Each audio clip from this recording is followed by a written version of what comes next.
Лимови паѓа и во Карпаш, а влез во една стамбена зграда остана блокиран поради откорнат покрив. Граѓаните велат вакво невреме не паметат. Наместо одговори од природата, бараат одговорност од институциите и прашуваат дали објектите биле доволно безбедни за да издржат ваков удар. Јас сум 80 година прилика и ова не е видено до сега. Погледате овде на зградава, недостасува. Значи, видите само колку шајки излегуваат од таму, која е тоа конструкција, можело некого да го потвати главата да му осече.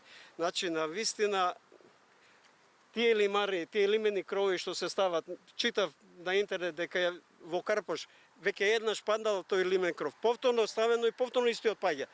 Тоа значи едно те исто, нашите инспекцијски органи, нашите градежни фирми, нашите не знам кој е надлежен, не работат како што треба. Во зилото бев многу страшна работа, лета тие плочи, панел плочи лета, ама за среќа не ме погоди ниједна, мислам, во зилото. А имаше страшни работи, има крови, има дрво од корната, еве, овдека дрвото е од корната, цело од корната.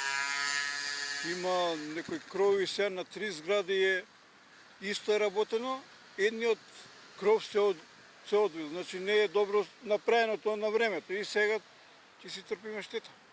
Ветерот, според официјалните информации од УХМР, дуваше со фантастични 135 км на час.